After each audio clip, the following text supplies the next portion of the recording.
Okay, that should be us live now. Just double check the audio. Okay, we're in. Okay, hi everyone. I am so pleased to be able to welcome you, Fiona. So those of you that don't know Fiona, you very soon will do. She's a 4 times world record holder. She's run marathons across the world and is an absolute legend when it comes to marathon running and ultra marathons. So yeah, it's an absolute privilege to have you on our show. So thank you so much for coming on. And yeah, it's lovely to be here. Yeah, I suppose if you wanted to give a bit of an introduction for people about yourself. Well, I'm Fiona, and consider myself, although I've got world records, I don't actually consider myself much of a runner.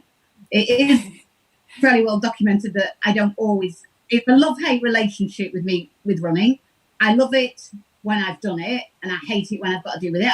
I'm a damned if you do, damned if you don't. I'm a very, very hard worker, but I kind of the pain and suffering of missing a training session is actually going to be worse than actually just going out there and getting it over and done with.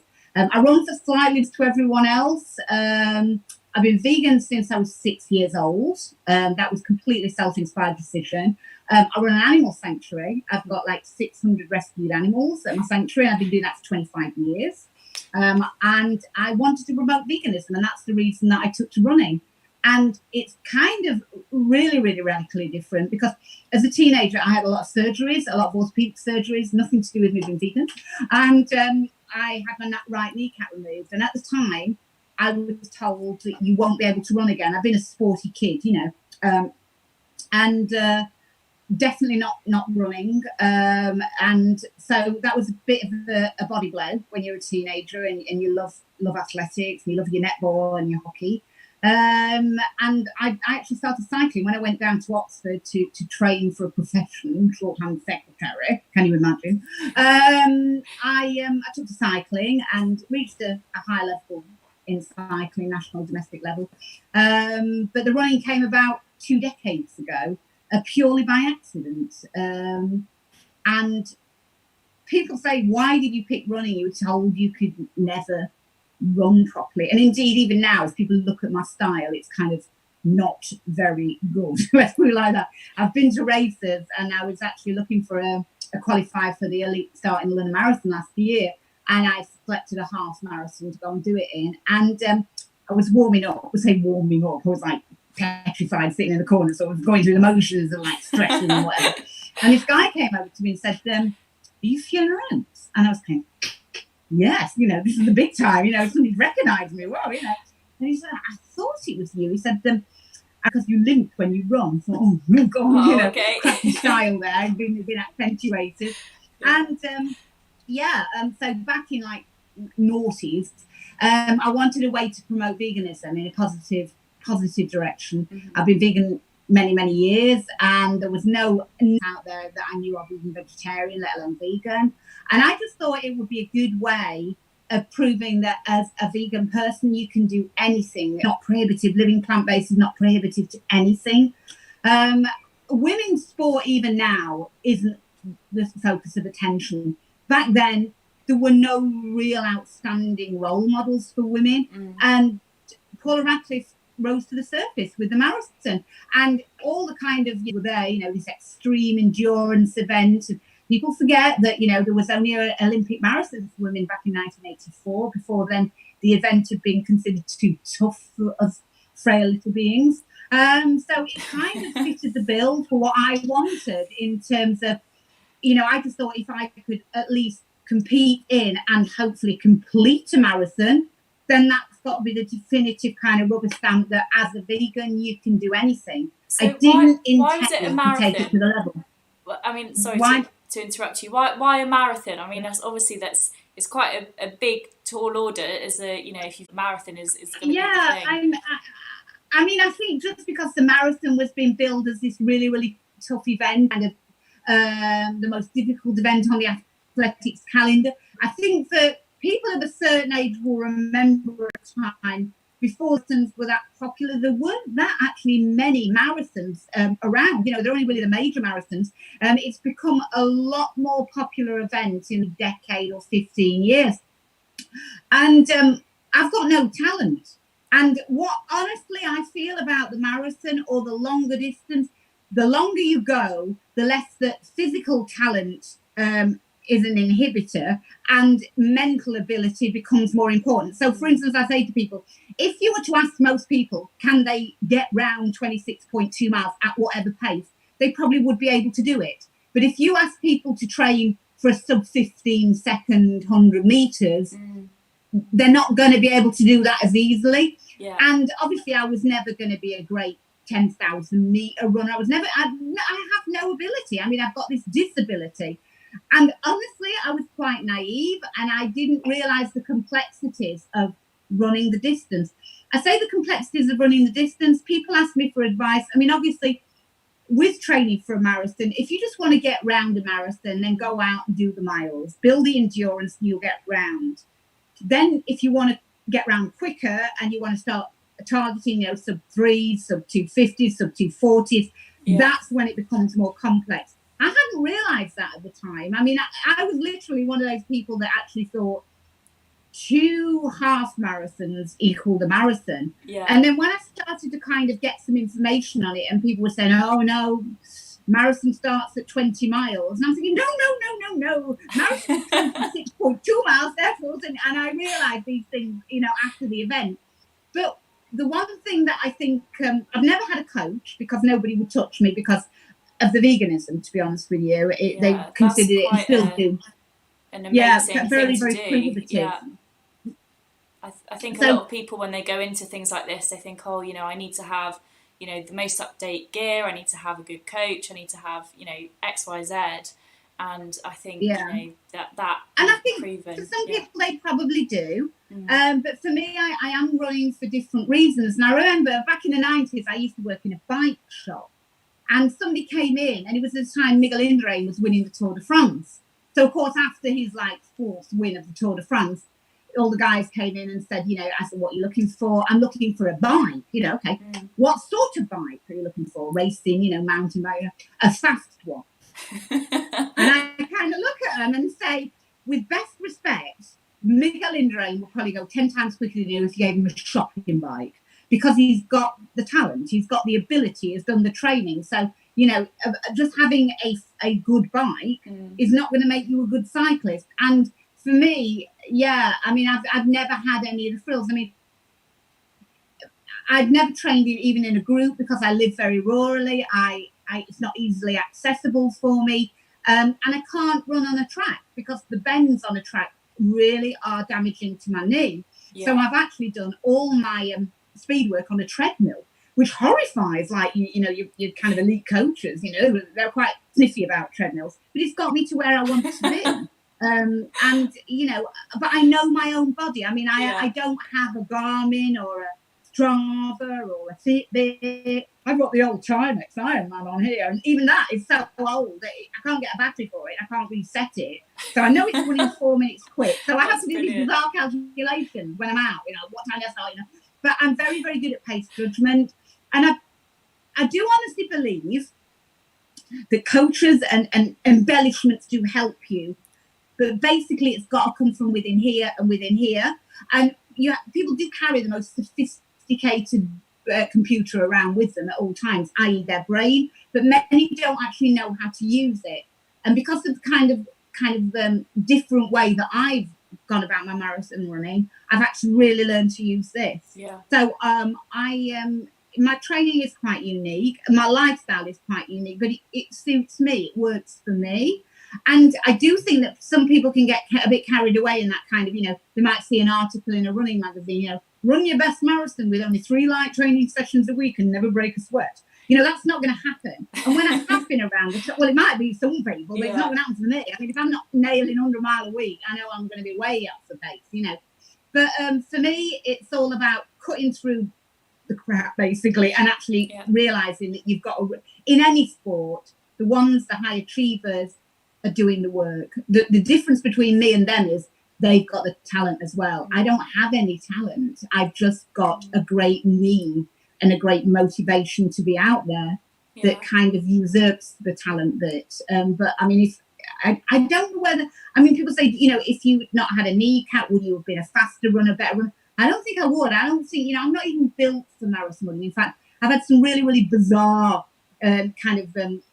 you know, meetings at races. I got invited to do I got invited by Jos Hermans, the race organizer, to go to Amsterdam and run on the elite start of the Amsterdam Marathon. And, you know, it was like I was just goggle-eyed. I got picked up at the airport by a like chauffeur-driven car and taken back to the elite hotel. And I walked in, and the first person I saw was like Haile Gebrselassie. And I was like, oh, you know, and I got this little email from Jos, and it said, you know, when you arrive, you know, your race number and your goodie bag and whatever will be, you know, in the hotel for you to collect at your leisure. Yeah.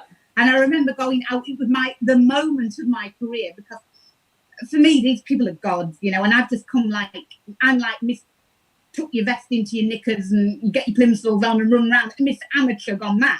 And then all of a sudden you get on a plane and you Miss Elite, going to technical meetings with the best runners in the world and sitting at the back with your mother playing noughts and crosses, pretending to take notes, kind of thing. So I rolled in, and this was my moment to go and get my elite number. And I walked in, the guy looked up and said, yes, can I help you?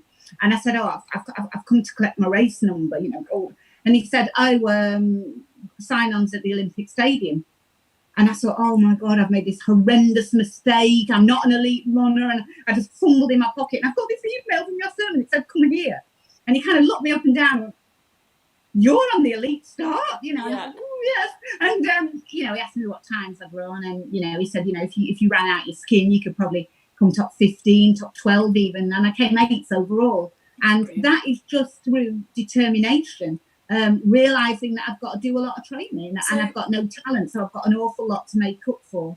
I'm really interested in your mindset switch. So you mentioned about, you know, walking in and seeing all these, you know, elite athletes, and you know, you didn't feel you know, that you quite fitted in at that stage. What switch did you have to go into mindset wise to then perform at that level? What was the switch?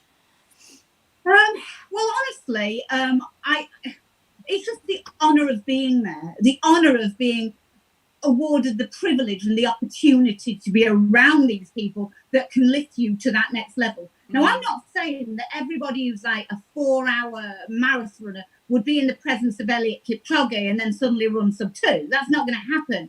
But it enables you to take that next step, 2 steps up the ladder. And it's always been a great honour. I mean, at the back of my mind, I'm always aware that I was told I would never run. So that's a massive, massive thing for me anyway. And I suppose my gains in this have been just been invited to be there, just been considered good enough to be there. I was never going to win the Berlin Marathon, you know, I'm never going to win the Amsterdam Marathon, you know. I mean, to be able to say I was, you know, like the first non-Ethiopian or Kenyan home is massive for me, massive. Yeah.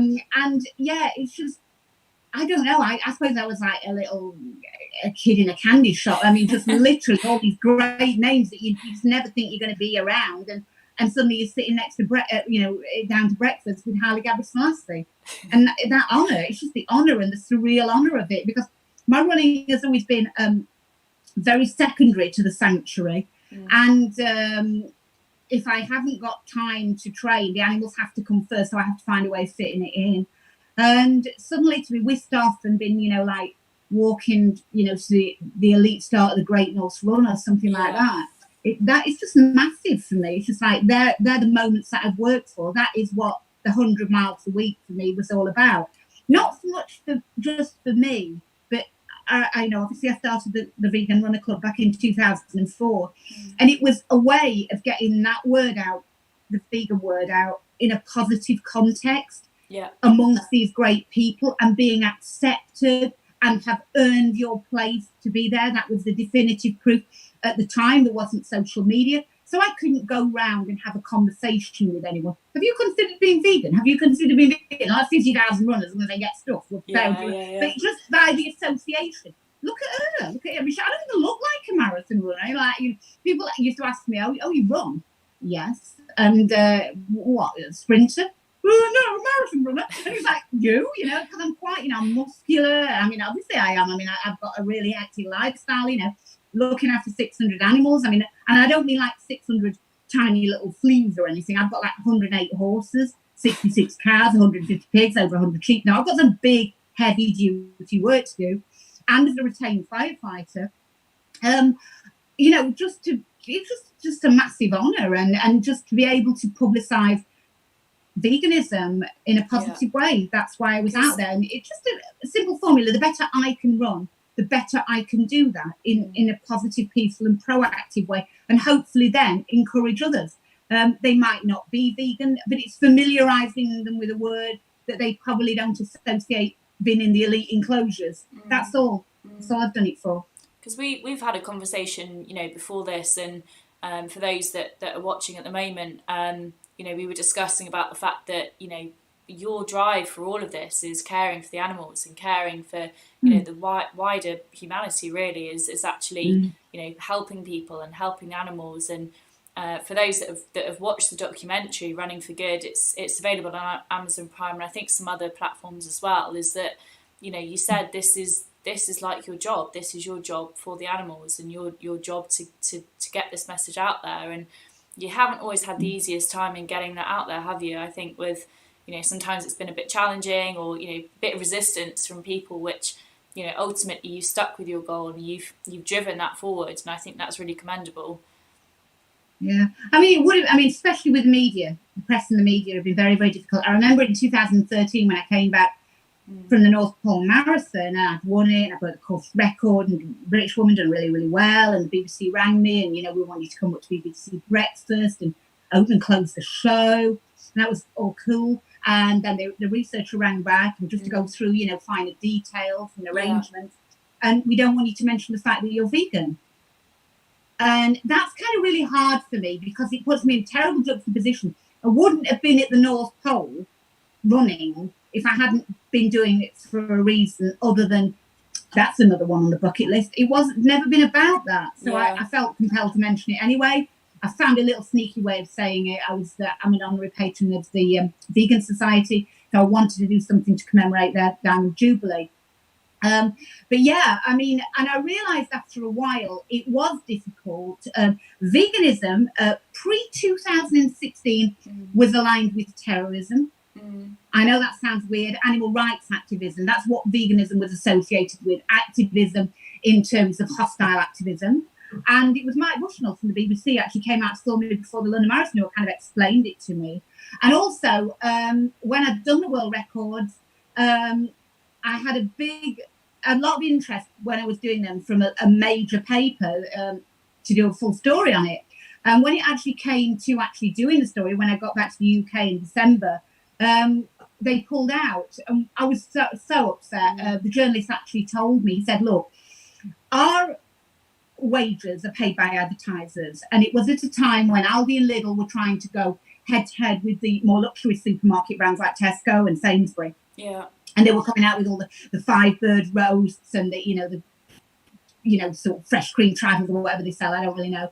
And they were doing a lot of advertising. So to literally take their money to advertise something then that they were going to basically be contradictory of by doing a big article on a vegan woman wasn't going to happen. Yeah. So it has been really, really challenging.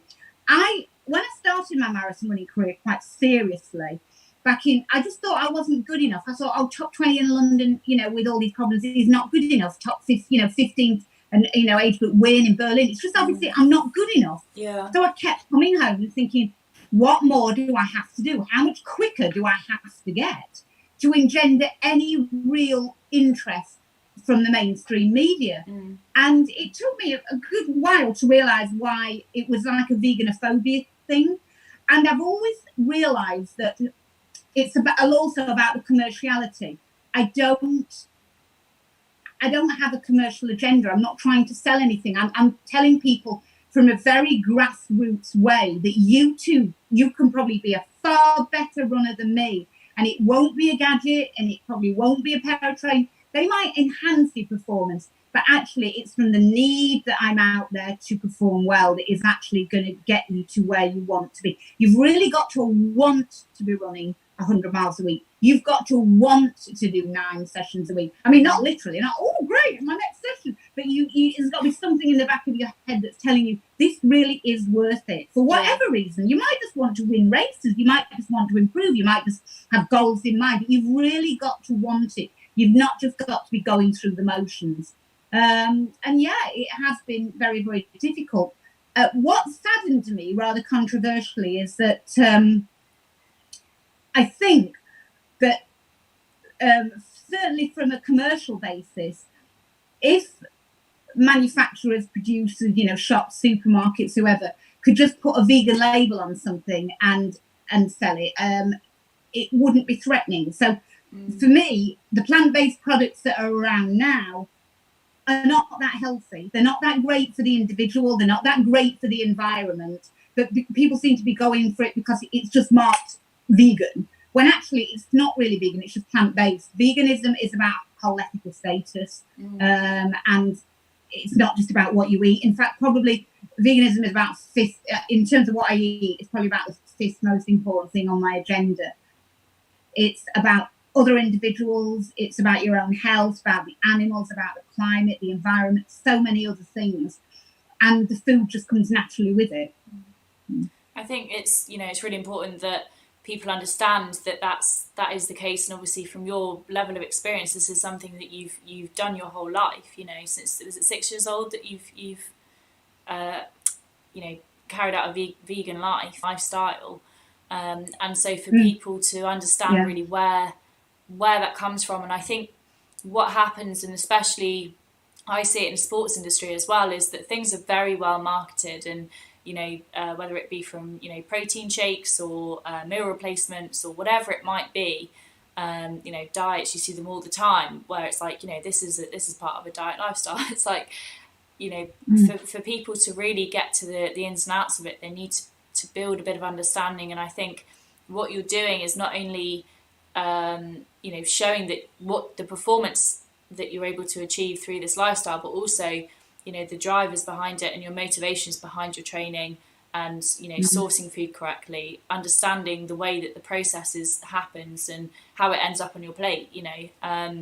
So for people watching as well, I mean, I'm not vegan, or I'm not vegetarian.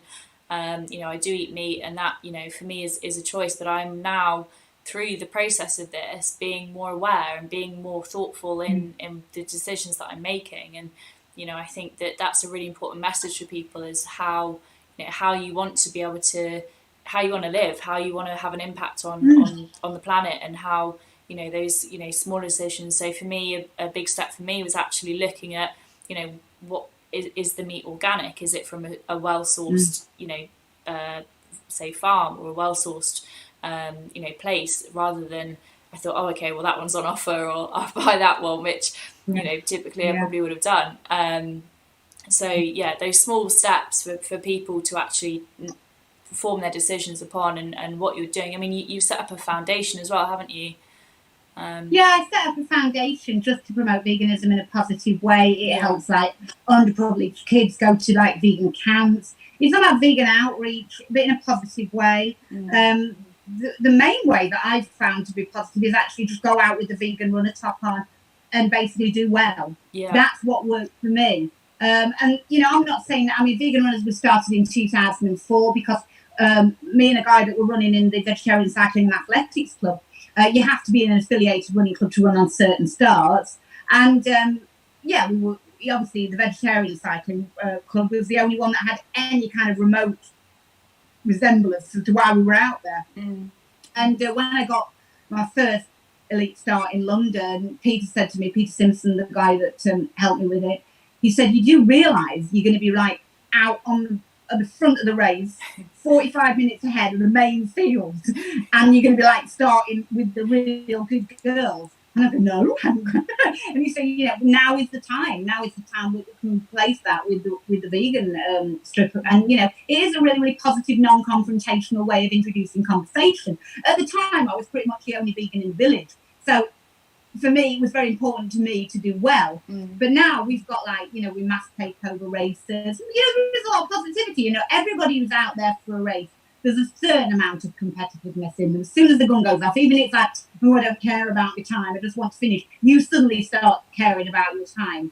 And if there's a way or a trick to, make people improve or get a bit faster, they're going to want to know more. So if you've gone out and won a race, beat all the men and all the women, they're going to wonder, hey, hang on a minute, she's the only vegan in the race, but she's kind of done that. Let's go and start a conversation. Let's ask questions. And that's what I'm all about. I'm not a confrontational, aggressive person. I can't go and pick an argument with someone. I've no need to and I've no right to. I can only deliver information that people might or might want to hear or not. But, so that's all it's ever been about for me, just about being positive. Yeah, I love that. That's brilliant. And I think, in at the moment for younger people coming into, adulthood, having a good role model where, you're doing positive things for the planet, doing positive things for people, taking care of your fitness, taking care of people around you as well, creating a community.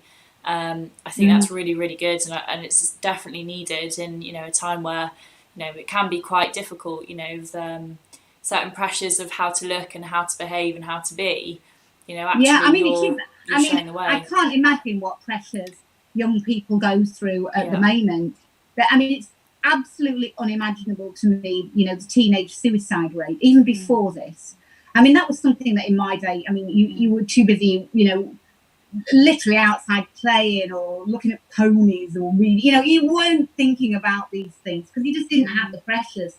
And that's one thing. I'm not exactly au fait with technology. And I remember being out in Los Angeles and we were out doing this workshop for, it was kind of sports, how to introduce sport through, promote veganism through sport. And I was having real trouble getting to grips with this woman who was giving us this lecture on how to use Instagram. And I was saying, but when you're training, you don't stop halfway through 10 800-meter pushes and start taking photographs of yourselves, do you?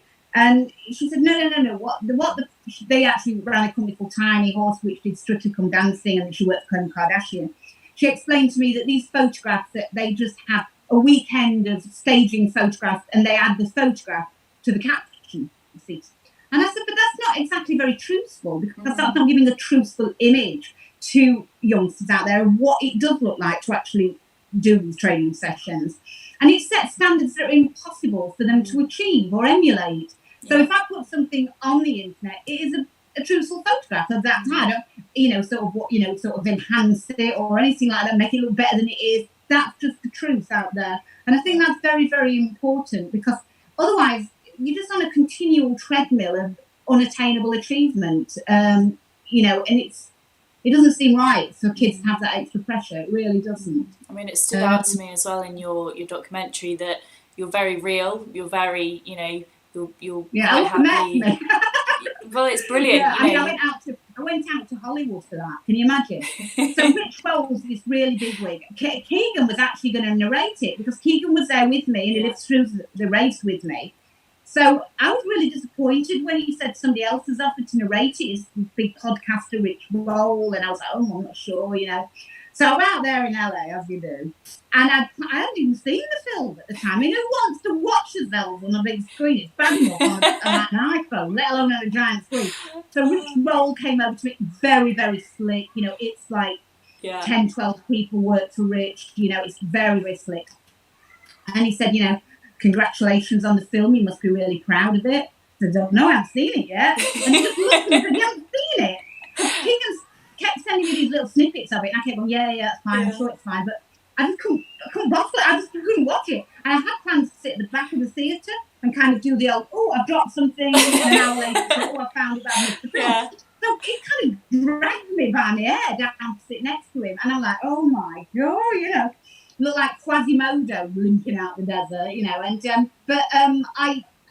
just not that sort of person. I don't want congratulations for what I've done, because I haven't done what I set out to do yet. So I'm nothing special, and that's what I want to kind of fill kids with. Don't look at others all the time. Don't worship false idols. Go out there and achieve your own dreams.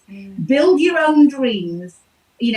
decide what you want to do, and realize that anything is possible. If it's possible for me, believe you me, to run 2:38 in a marathon, it's possible for anyone to do anything. It really is. And that's what I want to. Don't live your dreams through others. You know what I mean? Go out there and sample them yourselves. And now is overlooked in terms of, there is nothing on this planet that I want more than to fulfill my goals. And actually, you know, I drive about an old car, but I wouldn't trade it for anything else. I wouldn't trade my world records for anything, because I earned them honestly and I really worked for them. And I think that that's something that's very often lost in this kind of instant kind of world of everything you can get instant and on to the next thing. The things that really make the difference are the things that you've really worked for. And it sounds like a right cliche, especially to younger people, like, who would want to like work for something when you could just have it immediately. Yeah. But ultimately, it brings so much more fulfillment. And I don't know. Just you're in a better place mentally. Let's put it like that. If you've earned things, and you know you've earned them honestly. So yeah, I think it's really worrying to me, the state of mental health with people right across the board now. I mean, obviously, I work very, very hard. I get up at 3:30 in the morning. I have to do all my work with the animals. I still do a lot of training. But I'm really proud to be able to do it, and really happy. And I know that I'm honoured and privileged and blessed to be able to continue to do it. And I'm very grateful for that. That's brilliant. And obviously we're in Mental Health Awareness Week as well at the moment. So, you know, I think that message that you put there is brilliant. You know, there's so many difficult times that people go through, and you know, you channel a lot of what you do into your running, and you've been through some really tough stuff, you know, with I mean, you had 17 operations. I had 17 operations. I was in and out of hospital between about 13 and 17, 18. I was in my leg in plaster, many weeks in hospital. I'd had everything that I wanted to do as a kid, you know, be outside, be with my pony. Everything was taken away from me. I've got a big upper body, and I put honestly a lot of that down to the time I spent on crutches and on weight bearing. They were very, very tough times, very dark times. I don't make excuses for them, though. I mean, for instance, when I go to the start line of a marathon, I mean, it was Paula Radcliffe who once said, "Oh, you don't want to be going to the start line of a marathon, know you've got an injury." And I've never gone to the start line of a marathon knowing I haven't got an injury. But I don't make apologies for it. I'm there to deliver the performance that I can deliver with what I've got available to me. I don't sit there and think, "Oh, I would run 5 minutes quicker if I hadn't had it." That's what I can do, and you know, I'm lucky to be able to do it. But yeah, I think that the tough times do make you stronger, and you learn more from them than you do the good times. And I think sometimes, especially today, the message is that if you are feeling down or low, it's bad, it's not right. But there's got to be balance. So to have the ups, there's got to be the downs. You've got to learn from them and work through them. And I suppose it's like when you see these top athletes, or, you know, like you might see Nadal playing tennis or something, and then the commentator will say something like, "Yeah, but he's 2 sets down, but he knows how to win." And superficially, people think, "Well, of course he knows how to win. He's got to get the ball back, but, you know, better than the other guy." But no, he knows the places to dig. He knows how to find that extra gear in himself, and you have to work hard for that. That's not going to be easy. It's not easy. If lots of mantras that I've got, you know, if you don't train hard, you won't race hard. You know, those kind of things. And I do work very, very hard for what I've got. But it's the good moments that I cherish, you know, and are the ones that I've worked hardest for, definitely. That's really good. And I suppose I've just got a bit of a random question for you. So we've all been in lockdown, you know, in a lockdown state where we're sort of possibly inactivity creeps in, or people might struggle a bit. What have you taken up anything or learnt anything during this time, or how's your coping been? I mean, to be honest with you, I feel ever so ashamed of saying this, but it hasn't really changed my life at all, in terms of the fact, obviously, I've got the animals to look after, and they don't know what's going on, so they've got the same demands they've got, you know, all year round. They're mooing and they're whinnying and they're kicking stable doors, so I've got to be out there with them. As for the training, I've been very, very lucky in that I've been able to get out there. I've got a treadmill, I've got a gym, so I've pretty much try to keep things as normal as I can in this abnormal world that we live in at the moment. Yeah, I think what I have probably started to do is think a little bit deeper about my life, really, and I suppose equating things to my veganism, because I mean, I don't want to be like the vegan ranter, but I think in parallel to the animals and their suffering, and people are very, very frustrated about being incarcerated and being in lockdown, and then I think to myself, but why don't they consider the injustice that's served to animals by them being, that's their whole life, from the minute they're born to the minute they die. I haven't done an awful lot different. I mean, it's really, really hard to stay focused for races when you've had so many snatched away from you. I've got 2 England representations and the marathon des Sables, which I trained really, really hard for. I really wanted to do well in it, and that's been postponed, but I'm starting to wonder, no, I can't see it in September. It is hard to stay focused because you think, why am I doing these speed sessions? Will there ever be racing again? But I think you just got to have faith, and also think, well, okay, if there are no races, it's about personal fitness, and putting yourself in. Fitness is probably one of the best places you can put yourself in to ward off any illness, not just COVID-19, but any illness. And I would like to see that message a little bit more emphasised with the government. Obviously, there are certain groups of people who are vulnerable to this. You can't help your age, you can't help your ethnicity, but you can help your fitness levels, and it's a way of taking back control and saying, okay, being obese is a problem factor with this. Perhaps now is the time for people to look at different lifestyle choices and saying, I am kind of very restricted, but it's a chance of liberating myself and finding out more and taking back my own body. And I say I went running today. I did a 20-mile run.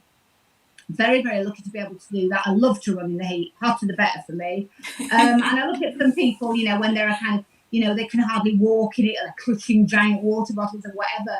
And I think, I am lucky. I'm lucky to be able to still be able to continue to just say, I'll nip out tomorrow and I'll qualify for the elite start of London, and then I'll go off and run 250k across the desert. And, the important things that I would say is I've never actually had a running injury.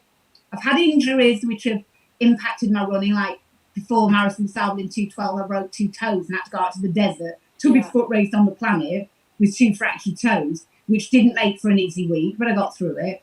I don't take any medications. I've got no known illnesses. I can still run 100-mile a week and recover very, very quickly. I realise that I'm very, very lucky. And I think rather than people that constantly looking at things they haven't got, and probably will never have, regarding making them happy, look at the things that you have got that can do the job. And, otherwise you're just going to be on hiding to nothing.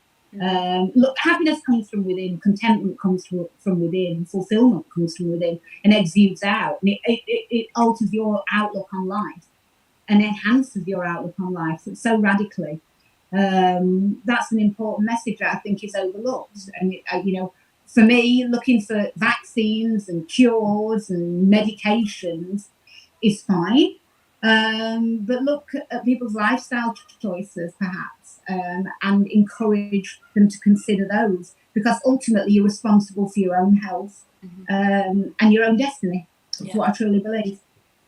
Yeah, I know that's a really good point, and I know, for any of the personal trainers out there as well, one of the key things that you have to test for before you take on anybody to start in the kind of fitness journey is, have they got a risk of coronary heart disease? Have they got certain things that are in their family history, or things that they're liable to suffer from?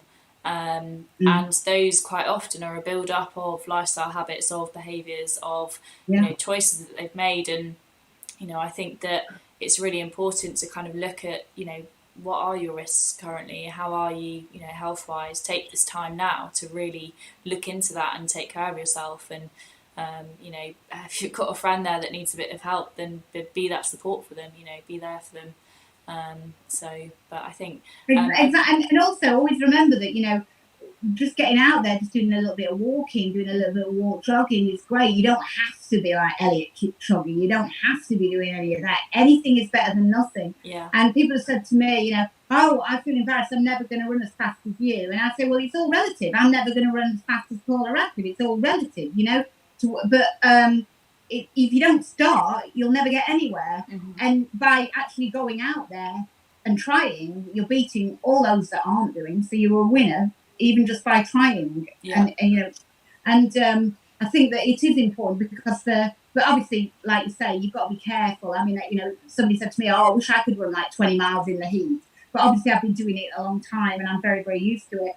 And it is funny. Well, it's not funny. It's absolutely awful how before you go to certain of the races that I do, you do have to have ECGs to check your heart. And not many people do that. Mm. And it's amazing how many people do find that they've got defects and problems that probably are not going to allow their heart to act at full capacity. And I know it's quite funny, the first time I went out there, I had a resting pulse of 34 beats a minute.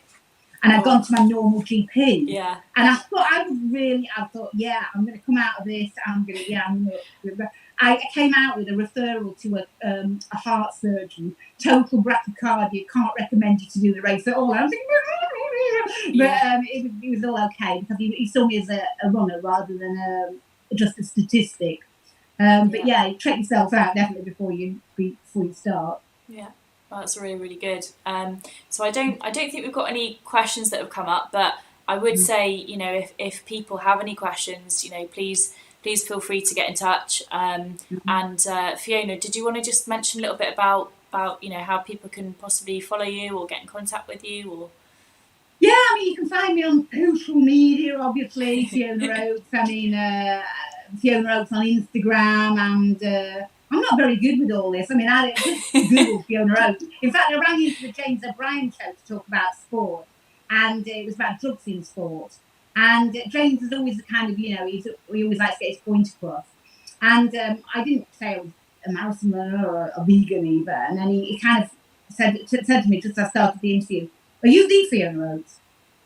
I said, well, Fiona Oates, the vegan marathon runner. I've Googled you. And I thought, so just Google me or check out towerhillfestival.org and you'll find about all that I do. And the accidental marathon runner is what I would like to call myself, called amateur accidental marathon runner. Brilliant. But the main thing is, if I can inspire anyone to believe that they can do it too. I mean, I've had all sorts of people write to me from all around the world.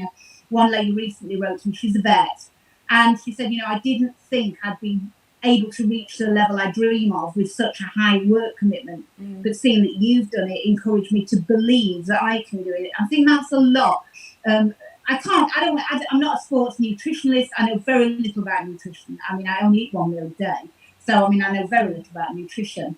But it's all about, as I say, believing that you can do it, finding what works for you and finding a way. Yeah. For me, getting up at 3:30 in the morning works for me because I just can't fit everything else in the day. One meal a day works for me. It wouldn't work for everyone, I grant you.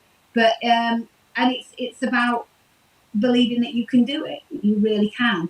Because I think that with sports, so much emphasis and focus is put on the physical conditioning, and quite rightly so. Very often the mental conditioning is overlooked. Absolutely. And for me, it's all about the mental conditioning. I think that they did say when I was I entered the Marathon of Sable in 2011 the first time, and I hadn't really thought about it till about a month before, which was ridiculous, but that's just me. Probably ignorance is bliss. 250 kilometres, is it? Yeah, across the Sahara Desert. It enjoys its billing as the toughest foot race on the planet. And back then, it was before there was a lot of these Facebook social media groups of, how to run it, what to do, what to prepare, and what to expect. So, I kind of was kidding myself along thinking, I've run 2:38 in a marathon. I've got this.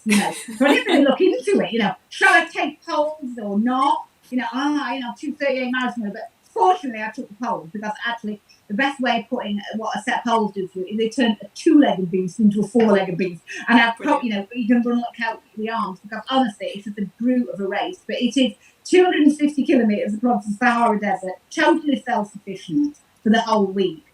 They grudgingly give you a very limited water supply.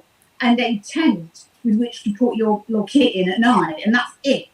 Where the showers, where the toilets, they don't happen, kind of thing.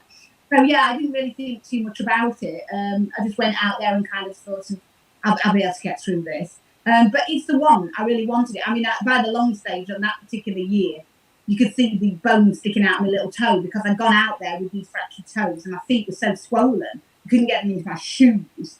And I'd had the shoes stitched with the Velcro to stop the sand getting in. Yeah. So I was literally, this is the only pair I'm going to have. So meanwhile, frantically in the Sahara Desert, ripping the insoles and cutting bits out of the shoe and gaffer taping them round. But I got there in the end. That's the main thing, I think, on my tombstone. She tried very hard and eventually got there. That's probably my mantra. But yeah, I mean, but honestly, if I can do it, anyone can do it. They really can. It just depends how much they want it. It's not easy, but self-belief and self-motivation are the most important things. And I think it's, as I say, that mental stimulation is very, very often overlooked.